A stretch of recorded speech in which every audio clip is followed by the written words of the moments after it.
Okay. Okay, I'm ready. Hello, Julian Assange, how are you?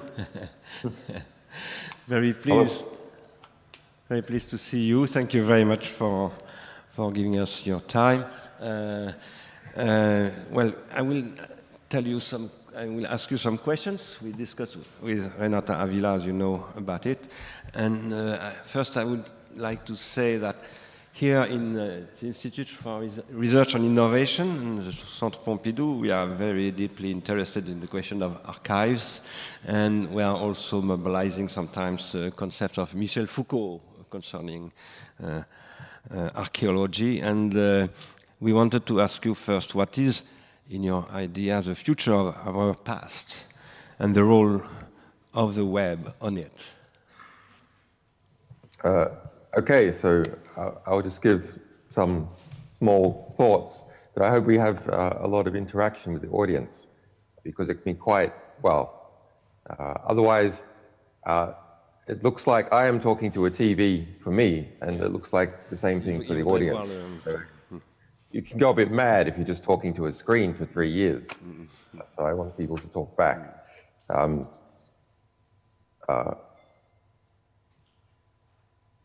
I want to think the web in a different way, perhaps even an older way, which is the notion of an archive. Now, this is something that has been, it's something that is in the early foundations of the web to be the greatest library in existence, and it is the greatest library that there has ever been.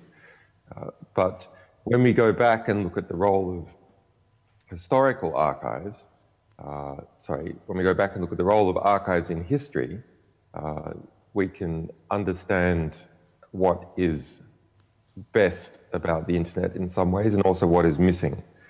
So if you look at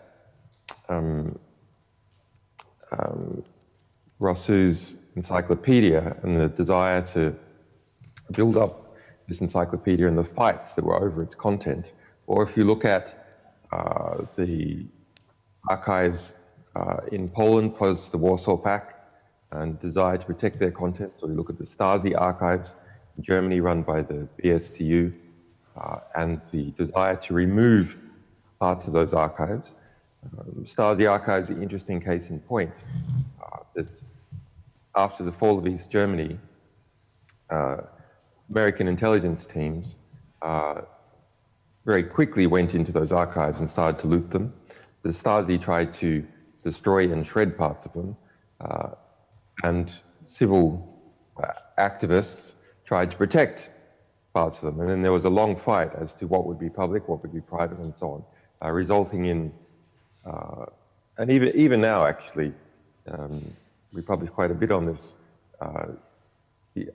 there's fight over the contents of the archives with former Stasi workers infiltrating the archive, censoring material that's there and so on.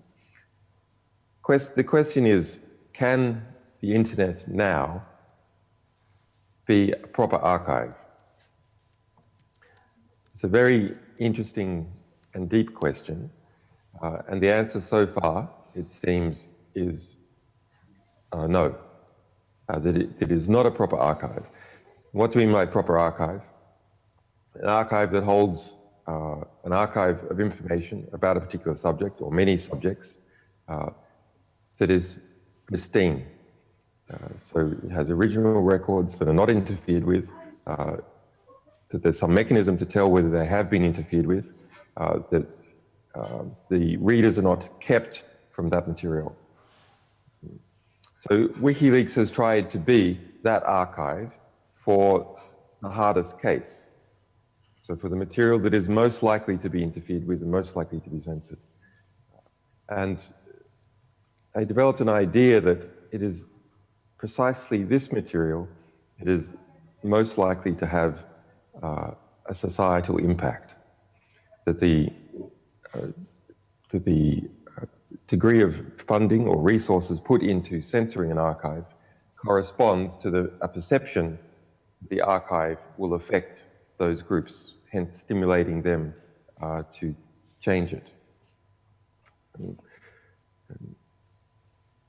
So I know there's some technical people in the audience. Is that correct? There's a mixture of people. So I'll try and be somewhat, I don't want to speak in too technical a manner, but using cryptography, you can develop mechanisms to tell whether material has been interfered with and distribute an archive over multiple jurisdictions. Now, it can be quite hard to do that in a way that is very easy for the public to access and efficient. And we have tried to maintain this very difficult balance of having a significant political impact by making things very accessible to readers at the same time as making them very inaccessible to those who would try and censor them. Obviously, various governments, the US being the most significant, and the deep state apparatus of various countries has tried to censor our archives. And they can read them, but they should not be able to go around the back where they're actually stored and censor them in this way. The rest, you might go, well, okay, the rest of the internet shows that, you know, it's not only WikiLeaks that publishes sensitive information. Sometimes it's published on BitTorrent, for example.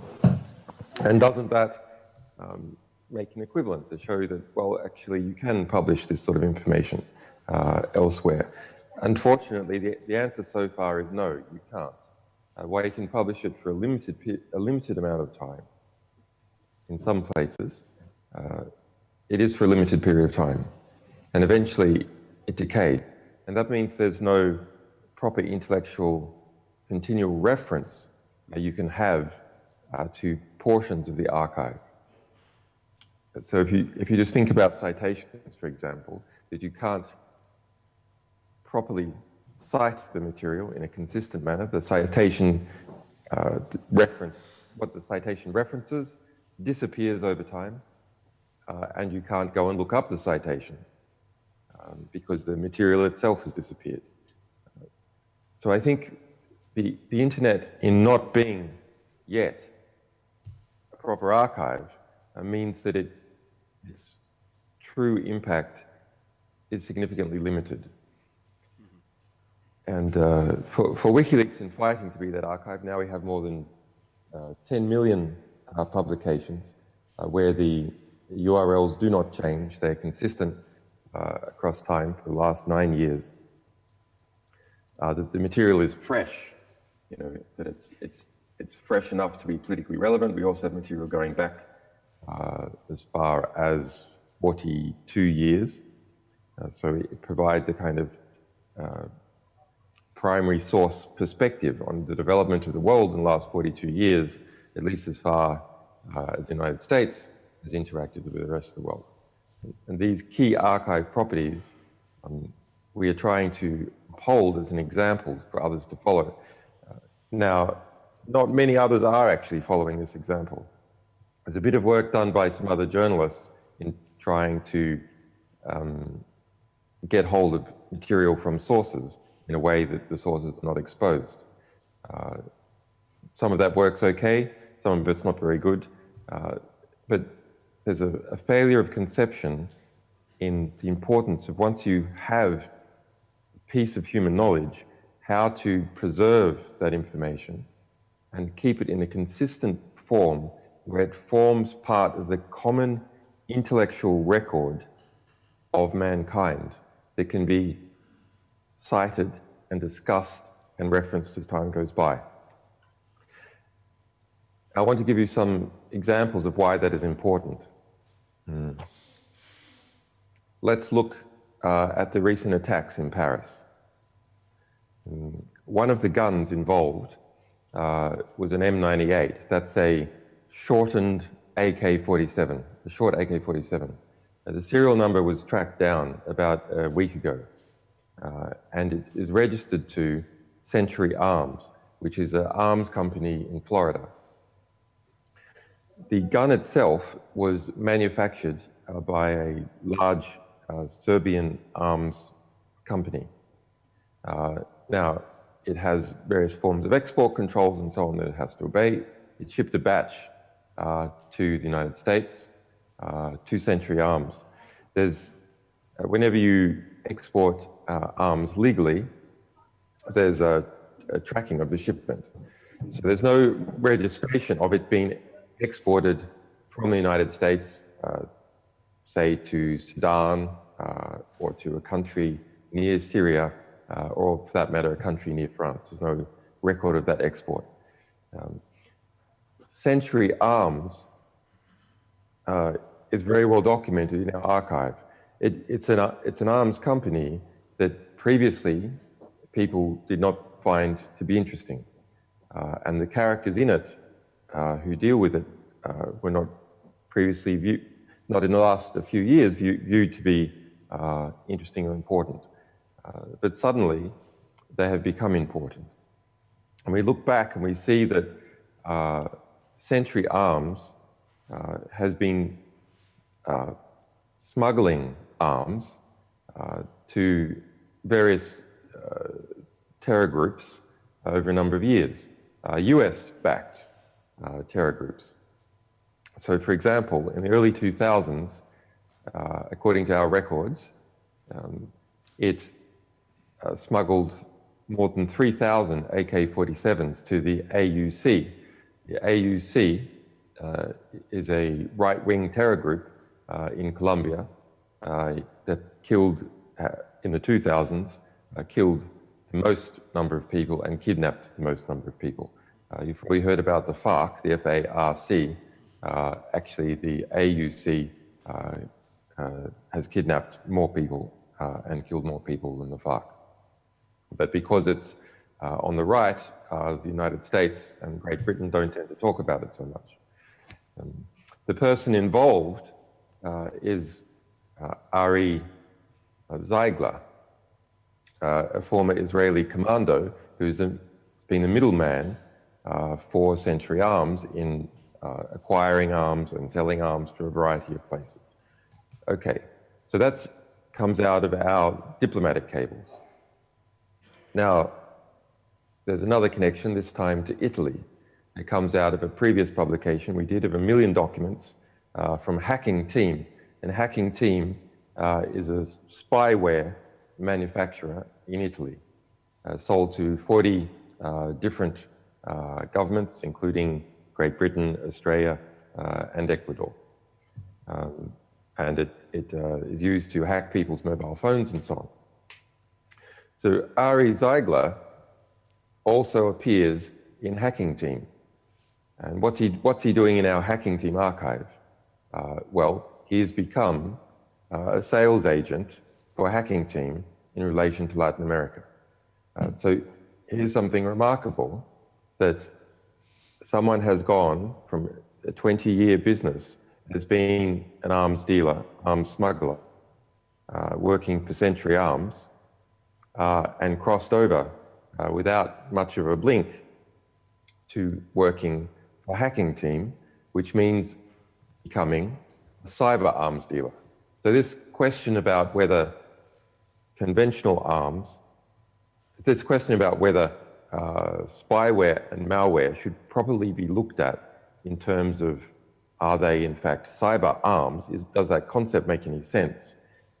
Well, it makes a kind of practical sense for those people involved in the business. Their customers are similar. It's all sort of a secret. It's a business that needs to be conducted in secret because people oppose it.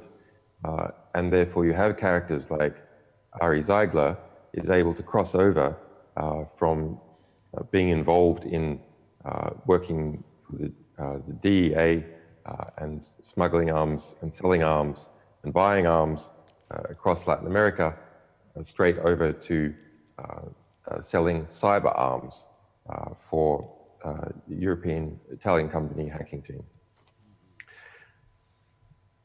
Both those archives were not published because a few years ago we predicted that there would be these attacks in Paris.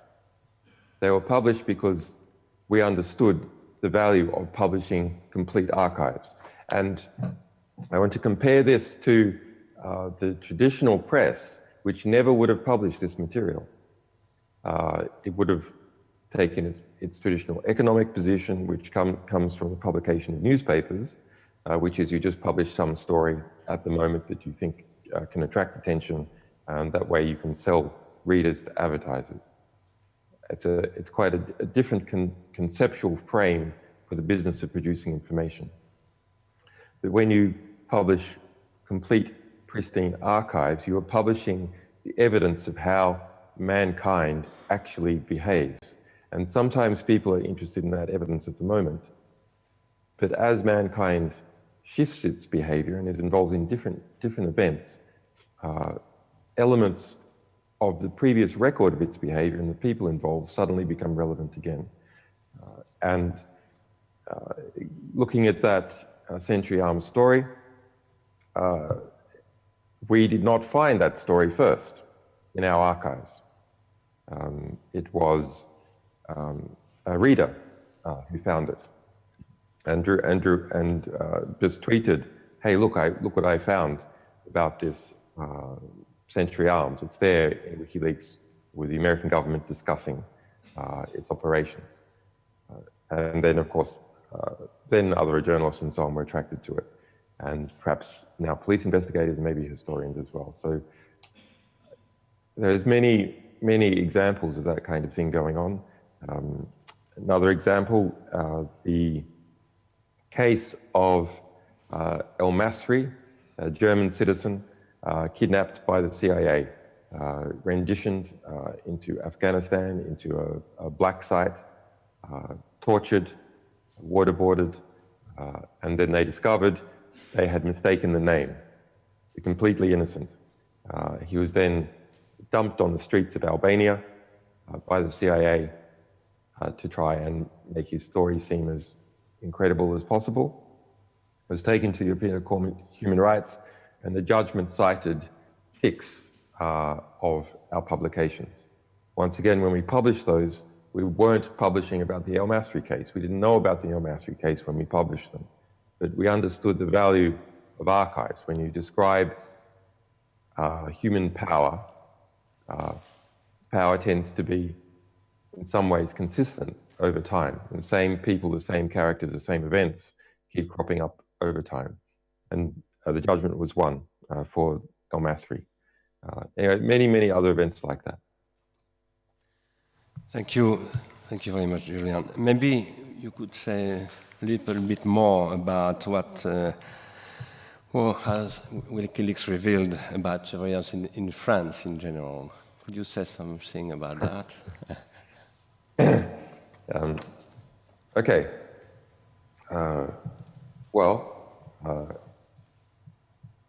France has historically been an empire. In the 20th century, it's been one of the 3 or 4 principal empires. And so the trail of France's behavior and the behavior of others in relation to France is spread across the world. When we published we started publishing a series of cables, which we are still doing. We've now published 2.7 million American cables, stretching back to 1973. And when you've got that many documents, you can start to do some kind of statistical analysis and geographic analysis. We found something very interesting there. You would have thought that most cables by the United States, when referencing a country other than the United States, would have been about the Soviet Union, about the USSR. They weren't. Actually, there are more cables about France than about the USSR. Very interesting. Wasn't the USSR the bigger empire, the big problem that the West had to deal with and so on? Yes, to some degree, but not nearly to the degree that it was sold. So there was securitization happening, which is the security elements of a society, the police, the military, the counterintelligence units, various spy agencies and so on, and politicians that want to unite society behind them by the creation of a common enemy, use the Soviet Union to be that enemy and grew it perceptually larger than it was. So when we look at the cables, we see the American government produced more cables about France than it did about the Soviet Union. Very, very interesting. Not vastly more, but a little bit more. Why was that? Well, the various Francophone countries in Africa, for example, and Southeast Asia, there was a tussle over those. Would France keep them? If France didn't keep them and they moved to so-called independence, who would get them? Would the United States get them? Would the Soviets get them? Would some other regional power get them? So that's part of that interplay.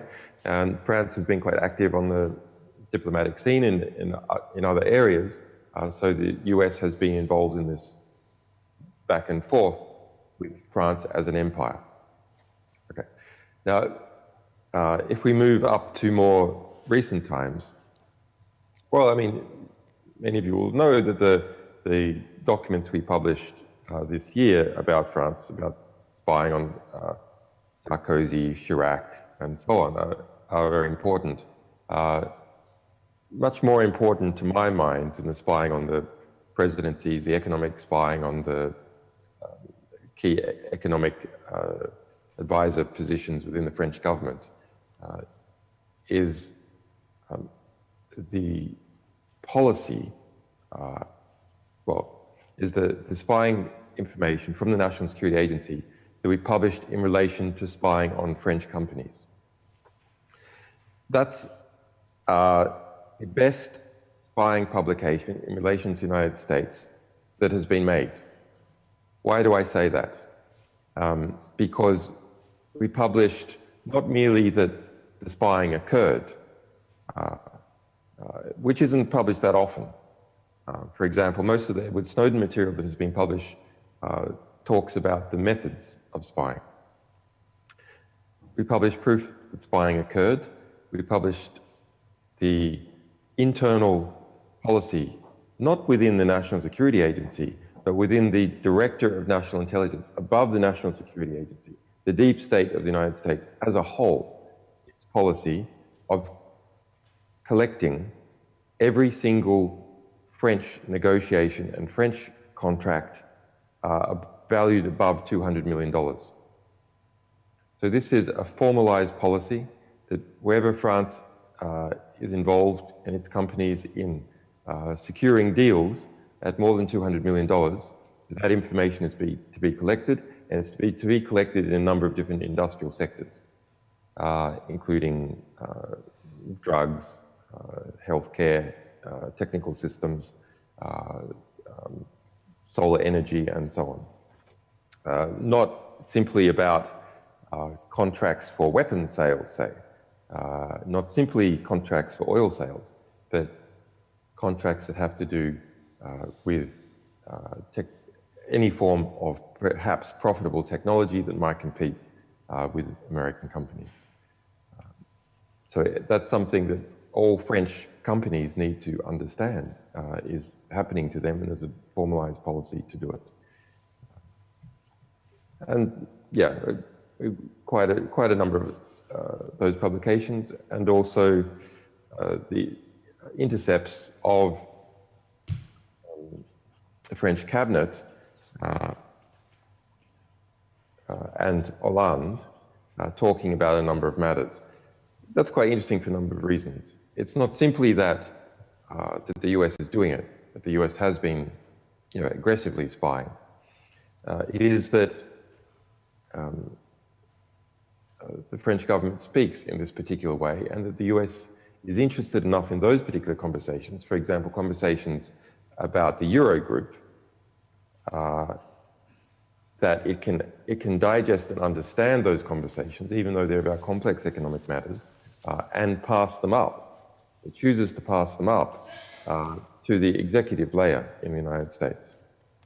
And if you look at the budget breakdown of the National Security Agency, about 50% of all the spying, all its budget, about 50% of the budget of the National Security Agency and about 50% of the budget of the intelligence complex in the United States as a whole goes on political intelligence, economic and political intelligence about other countries, their leaders, their economies, their businesses and what deals they're doing. The remaining 50% is about spying on other countries' militaries, looking for terrorists and so on. Thank you, thank you. And what about the future of the web in your idea? Why the left has failed to articulate response to that question? We discussed that this morning a little bit with Evgeny Morozov. I know you met him yesterday. What do you think about leftist policy of the web, for example? What could be organized? Well, I have a extremely pessimistic view of what is happening now in relation to the left. In fact, frankly, what has happened for the last 20 years in relation to the left and the web.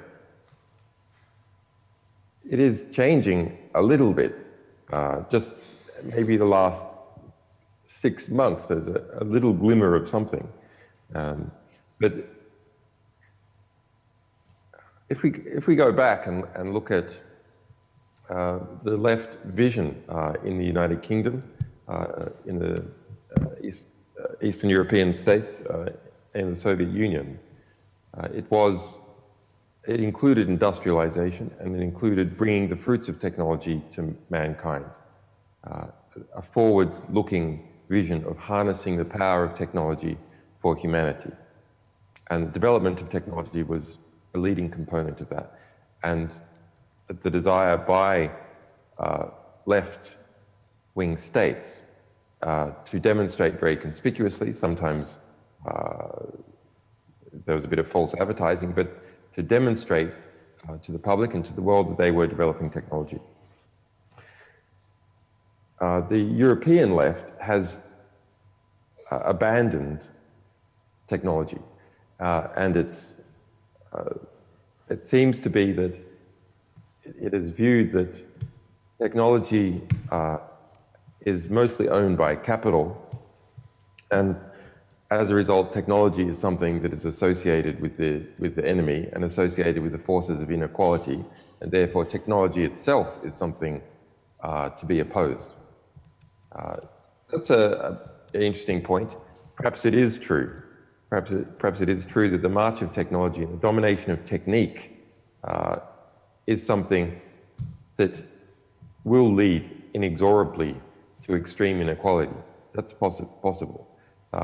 But it's absolutely pointless to try and combat it by saying we don't like technology. That simply abandons the space to heavy capital and empirical interests that will invest in technology and are doing so and are using it to extend their own powers. The glimmer that has happened in the last 6 months is, well, there's some people like Evgeny Morozov, like me, like Zubov, who wrote an interesting paper about Google, starting to talk about technology from a political perspective that is informed by modern political developments, modern geopolitics, and modern technical developments, and the modern structures of how these companies actually behave.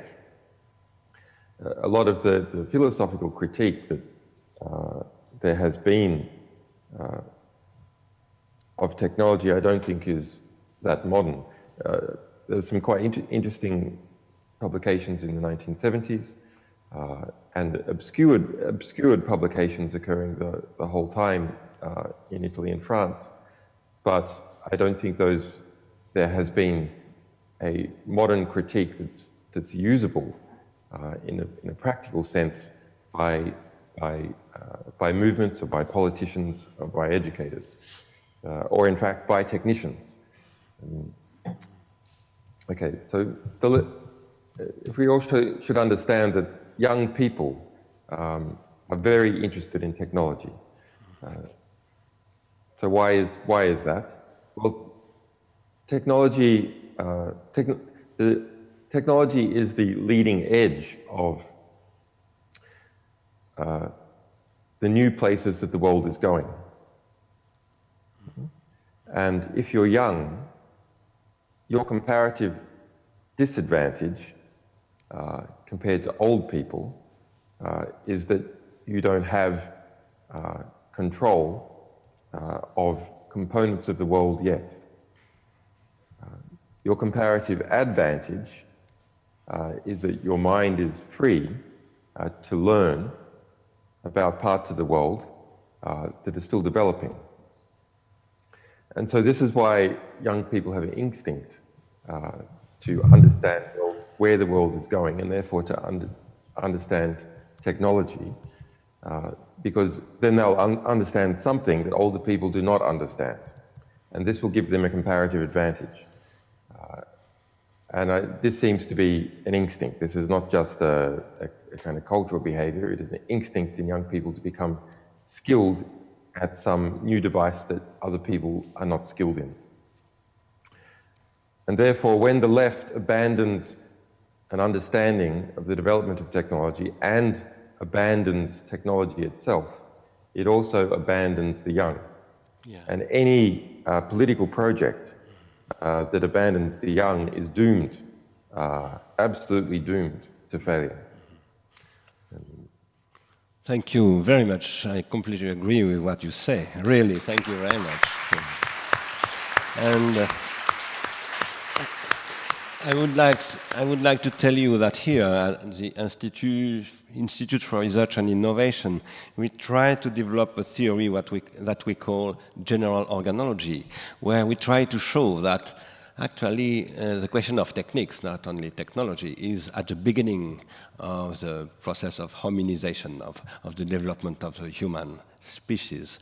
And we think that it is extremely important today to revisit the history of science, for example, the history of art, etc., through this point of view, where techniques is constitutive of these diverse dimensions of the human life.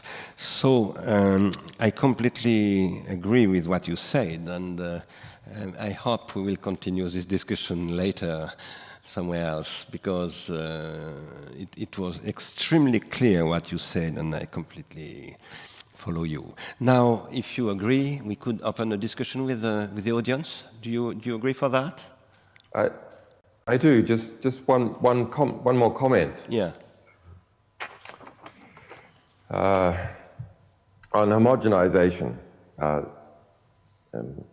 So I've written a number of books which give a kind of dystopian vision. I think this one is in French, actually. This is cypherpunk. We can see it. And another one about Google. Can you see that? Okay. I'm not sure if that one's in French yet. But, I don't have time to go into that, but I just want to talk a bit about homogenization, because individually, it is my personal philosophy that I want as much humanity as possible. And part of what I believe to be as much humanity as possible is as much difference as possible between each human mind. It's why newspapers are such a travesty, because you make one front page and you give it to 1 million people, but each one of those 1 million people, they are different. And having the same front page, you are pulling their minds to the same place. You're making them, to some degree, copies of each other. And if you have 1 million minds, let's look at this in extremis. If you have 1 million minds, there are identical copies of each other, then do you really have a million minds? No, you just have one.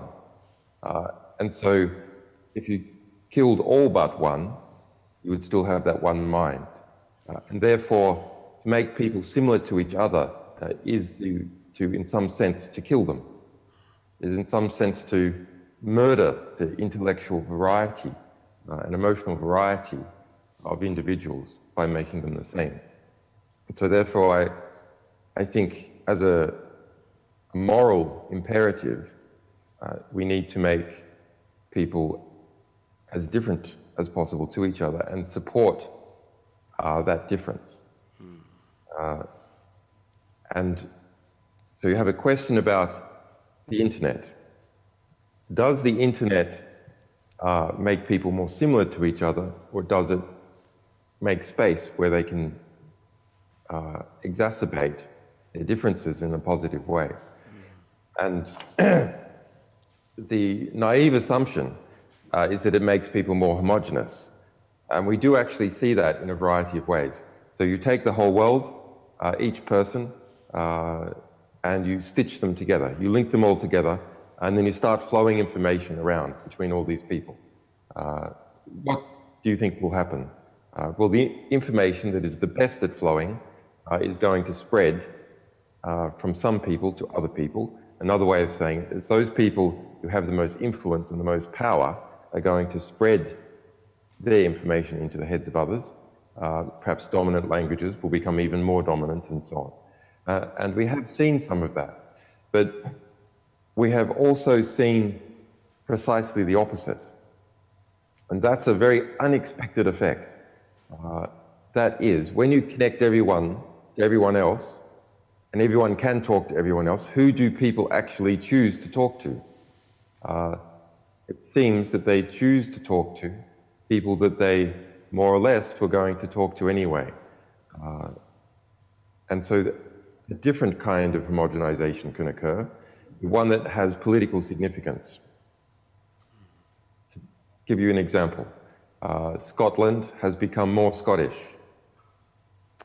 to the degree that it almost voted to break away, and if there was a vote today, opinion polling shows that it would break away from England.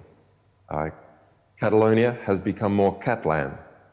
The Labour Party here has become more Labour Party. The Tories here have become more Tory. The Republicans have become more Republican.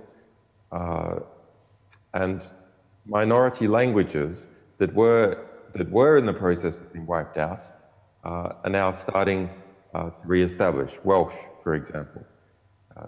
So if you think, what does it mean when Welsh starts to re-establish itself when it was on the decline? Is it because Wales is suddenly economically prospering? No, it's not that.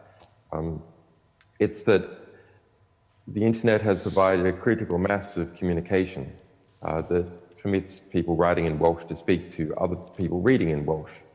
And in that way, become more similar to themselves. So people in Wales becoming more similar to other people in Wales, which you think is a decrease in diversity, but actually, relative to the whole globe, is an increase in diversity. Yes, this is what we call also a pharmacological question, the question of the pharmacon. That is two-sided, two sides, negative and positive one. And this morning, I discussed, I evoked Spinoza, because in Spinoza politics, such questions, and I said that we should reinterpret Spinoza today with the digital and to reinterpret what is the digital with Spinoza. So I hope we will have an occasion for continuing to discuss that. I propose now, if you agree, to open the discussion with the audience. All right? Yes. Okay, yes. Thank you. Thank you. So, Paul Jorion, you want to ask something, to tell something. Est-ce qu'on a un micro quelque part? Qui a le micro? Ah. Non, celui-là n'est pas mobile. Là, il y a un micro mobile là.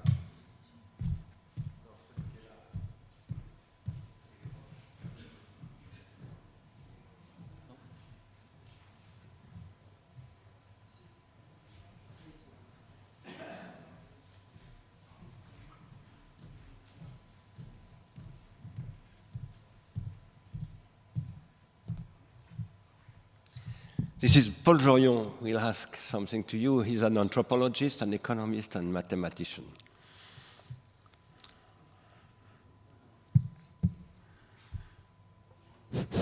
Ça y est. Well, good afternoon. First, I need to say that it's a great honor speaking to you. I hope you're doing well. We had a long discussion this morning with Evgeny Morozov about the spirit of the new philosophy of the Silicon Valley. And I'd like to have your opinion about currently libertarianism. Is that a friend or an enemy? Mm-hmm. Very good question. Very interesting, a very good question. Well, there's a question about what libertarian is. There's a lot of people making a claim to interpretations of libertarianism, even the Austrians. So I want to look at just Silicon Valley libertarianism as opposed to Koch brothers libertarian, as opposed to other forms of classical non-violence libertarianism that exists in the United States. Silicon Valley libertarianism, of course, is a rhetorical technique and a set of ideas that are geared to help Silicon Valley companies get their way, just like, in fact, most philosophical ideas about politics. Helpful, it is perceived for a particular group to increase their power. And Silicon Valley companies don't want to be regulated, like most companies, and they therefore push for freedom of communication and freedom of publishing for those companies. To that degree, they are a friend, just to that degree. But as these companies have become larger, like all large companies that have been around for a while, they have become embedded with the state of the US. Now, actually, for most of them, that association in some part goes back a very long time. So even the very first research paper on Google, constructed by Sergey Brin and Larry Page while they were at Stanford, was part funded by DARPA, Defense Advanced Research Projects Agency. Association has gone for a long time. In 2002, they sold systems to the National Security Agency to help the National Security Agency better index intercepts. They've entered into deals with the National Reconnaissance Office to, if you like, co-share spy satellite mapping data. They are described by the former head of the National Security Agency as a part of a key member of the US defense industrial base. So the deep state of the United States sees Google as part of family America, the key ingredients that keep the US deep state, US military, US establishment going. And if you look at things from Google's perspective, Google now spends more money than any other company lobbying Washington. It's written books to try and ingratiate itself with Washington. It's had Henry Kissinger speak 3 times at Google's complex. Eric Schmidt has become very closely involved with Hillary and her election campaign. People from the State Department like Jared Cohen, who worked for Hillary and Rice, now head up Google Ideas, Google's internal foreign policy, if you will, think tank. So there's both at a financial level, at a technical structural level, at a legal level, and at a social level, there's not a proper separation between Google and the American government, and that is true for most of the other big tech companies as well. It's not only Google that is in this position. So it acts in a statist manner when that suits its interests, and it acts in a libertarian manner when that suits its interest. Now, interestingly, the amount of times when Google and Facebook perceives that acting in a libertarian manner and pushing that kind of internet liberty philosophy is decreasing. Their positioning now seems to have more to do with pressure from the public that comes about as a result of various people, including me, saying that they have gotten too close to the state. So they attempting to display publicly some kind of opposition to that. So they need to look like they're on the side of the user a little bit more. One of the reasons that Google has survived up until about a year or two ago, in terms of this critique, is that it has acted very much like the State Department and USAID in funding all those organizations that might complain about its activities. So it's philanthropic, so-called philanthropic activities are geared towards funding many of the tech sector NGOs, or the various NGOs that would otherwise speak about Google. And this has produced a patronage network, quite a large patronage network, that self-censors in relation to Google and even says positive things about it. And some of it's most prominent in doing that, but Facebook now has also started to act in a similar manner. Thank you very much. So, une autre question? Yes, Harry Halpin. Good to see you, Julian Assange. Glad you made it in. Quick question. What do you think if the left has failed and there is no sort of organization that can represent the interest of all of these youth who are trying to use the internet?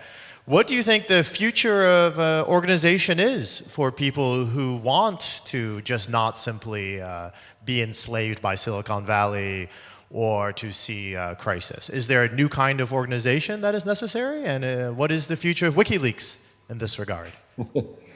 Well, if you're looking at ideologies that appeal to youth that are new and expanding, well, there's always radical Islam.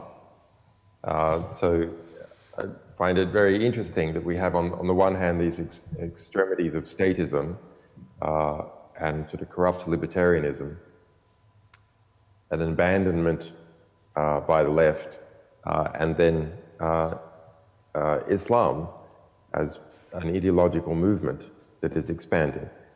I'm not trying to suggest, because it's not true, that Islam is going to take over the brains of the youth of Europe. It's not going to happen, but just in terms of its relative growth and the strength of its ideology. Well, there are, I spoke before, this kind of phenomenological description about Silicon Valley libertarianism, that if we look at something that is more quasi-religious, they have that as well. And that's actually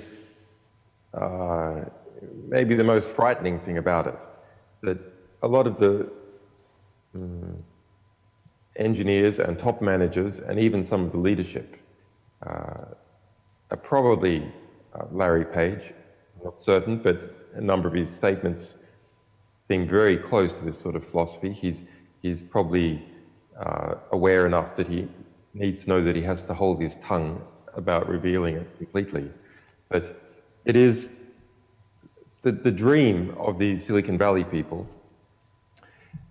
is that the computer systems they're going to build will be so powerful, the artificial intelligence so strong, that they will tell these computer systems to create a heaven, a simulated heaven, and they will upload their brains into the computer systems because the computer systems will be so powerful they'll be able to simulate parts of reality. Just like, computer games simulate a sort of a reduced form of reality, but eventually they'll be able to simulate a rather complete form of reality, and in fact simulate human beings, and therefore simulate, in fact, the people who work for Google and these other Silicon Valley high-tech firms. So they'll have their brains scanned, uploaded, and then these giant supercomputers will run their brains. But they'll have pre-instructed the computers to have a heaven as an environment with, I don't know, not just 72 virgins, but 70 to 100 virgins, and feelings of pleasure all the time. And they will live forever in that manner. They will never die. This sounds completely whacked, but it is genuinely believed, and it is genuinely the quasi-atheistic religious philosophy that unites some key areas of Silicon Valley. And it's extremely dangerous because anyone who knows anything about institutions and politics and how the world actually behaves understands absolutely that when enormously powerful computer systems are put in the hands of any institution, the result will be one primary purpose: to maximize institutional power. Now, large institutions are embedded with states and other institutions and so on. They'd also draw on the powers of those around them. When Google is already marching towards maximizing its institutional power by collecting the world's information, by getting ever more faster computer systems, ever greater number of them, and most importantly, ever more sophisticated artificial intelligence algorithms to mine and distill that vast hoard of information that it has collected. That technology, of course, is then transferred over within a few years to organizations like the National Security Agency, or contracts are established. For example, Amazon did an $800 million deal with the Central Intelligence Agency to store and manage some of its information. So it's a frightening prospect if they start to get there, if they have this enriched hoard of how the world works. Google has done it with, you should understand what the Google business is. It's not a very innovative company, generally speaking. It's been very good in its acquisitions. For example, Android. Google did not invent Android, which powers more 80% of smartphones now. It bought Android. YouTube, it did not invent YouTube, it bought YouTube, etc. But it doesn't buy these as individual companies. It buys them and integrates them into an integrationist system. That is Google's project, integration of many, many sources of information. National Reconnaissance Office satellites, integrate that information. Google Maps, integrate that information. All the information being sucked down from people's phones, their GPS locations and so on, their smartphones, integrate that information. Integrate the records of everything you're searching for. Integrate all the web pages that people are producing. Integrate that. Buy drone companies, because drones need more than anything else. They need maps. They need to understand where the people are, where the streets are, etc. So integrate Google Street View, Google Mapping and so on with the drone companies, so you can send drones down the street so they know where to go. Integrate it all. So you have this treasure of information and these ways of collecting more information and faster computers to process that information, enriches its value as time goes by. And you saw the other day an announcement that Google has bought a D-Wave system. It's a type of quantum computer that performs particular quantum computer operations at 100 million times the speed. The particular operation is simulated annealing. And simulated annealing is an optimization method that can be used to solve a whole class of general problems. So anything that involves many, many different variables where you're trying to find the best or the most optimal answer. And that can do with work. It can do with simulating how materials work, but it can also do with studies of entire populations and trying to optimize some rearrangement, for example, of particular people speaking to other people. Things to do with this stock market and investment. There's many, many problems that can be cast as simulated annealing problems. And if you've got all that data, many of those. And so we have to ask ourselves the question, when some company gets 100 million times speed up compared to what was before, what does that mean when it's in a position, when it owns drone companies and when it owns that vast reservoir of information? I'm not saying that this D-Wave announcement by Google is a massive game changer, but at any point in time, there can be this breakthrough in artificial intelligence technology or basic computing architecture that increases the institutional power that much. Now, Google is, of course, dreaming not only for the maximization of the institutional power, but for this religious belief about the coming singularity, or some version of it, where they'll live forever in heaven. So it's but we don't know the reality is it will see large institutions, different copies of this technology, all fighting to maximize their institutional power using the advances that they have. And they're also coupled to interests of the US state and perhaps eventually interests of other states. That's simply going to lead to enormous conflict and an international order or an interaction between companies that leaves little space for human beings.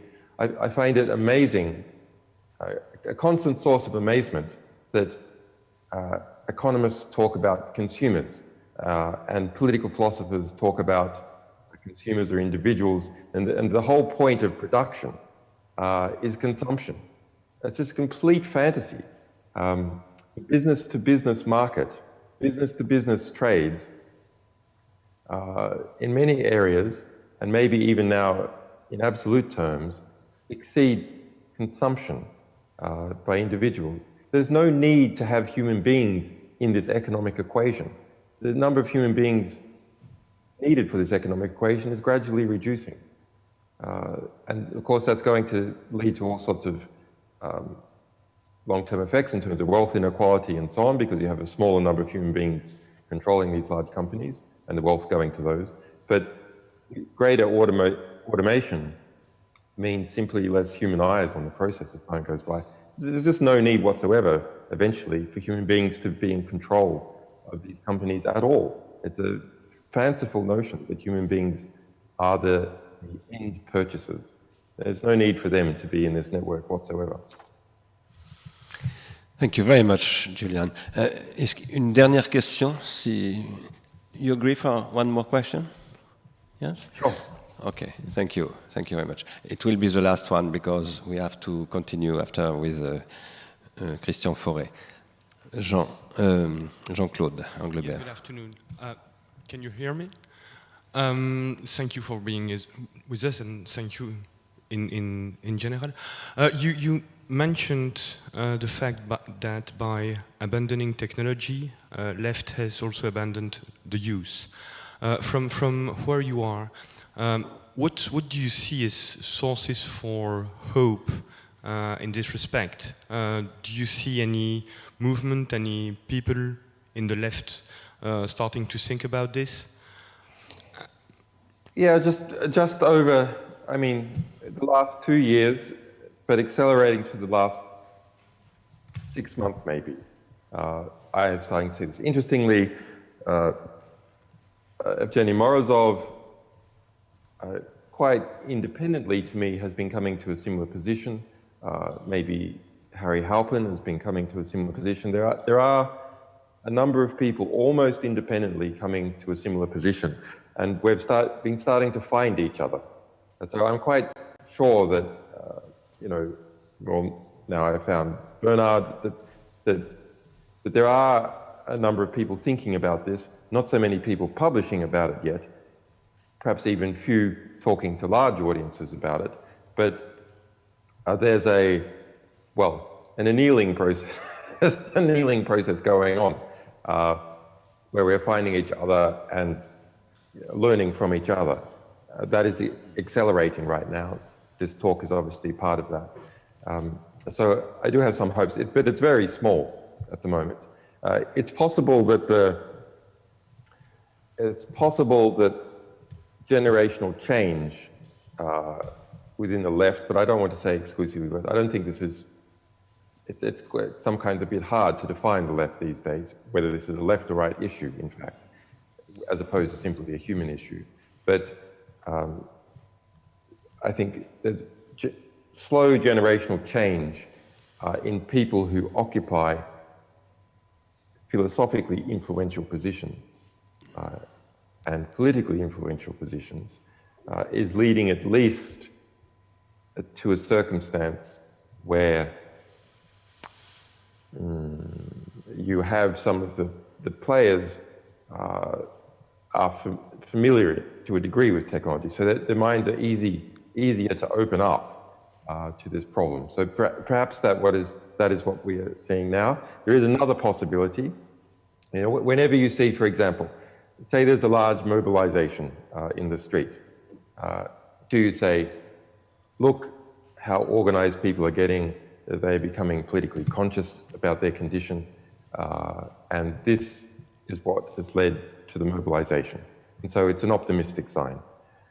There's another interpretation, and I think the other interpretation is often correct. Let's imagine, for example, you see a man shouting, and you can say, well, he's shouting because he understands the injustices of the world. But on closer examination, perhaps someone is sawing his leg off with a hacksaw, and that is why he's shouting. So what we are seeing in the last 6 months, 2 years, with more people talking about this, yes, it could be a kind of intellectual awakening. On the other hand, it could simply be a symptom of how severe the problem is getting.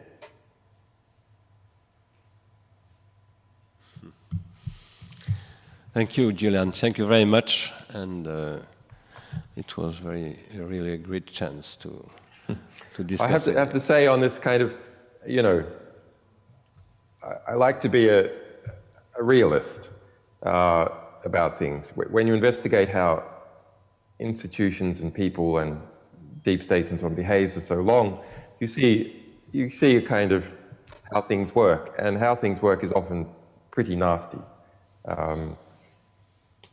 And so I think there are a lot of reasons to be very pessimistic, but nonetheless, this is the world that we have, and so we have to live within it. And so it's not a matter about whether things are achievable or not achievable. Simply, this is the problem that we have to deal with. We don't have a choice about whether we deal with it or not. It's not a problem that can be avoided. You can't go into the suburbs and shut yourself off from this. If the whole society is moving in a very grim direction, in fact, doing so globally, and that's one of the interpretations, then you're going to have to understand that and resist it, simply for yourself, let alone the people you care about. So this is the task that we have, is to understand what is happening and to address it, because there's no other place to go to. You can't even keep your head down and become a cog in the machine and think that will save you. It won't. Thank you very much.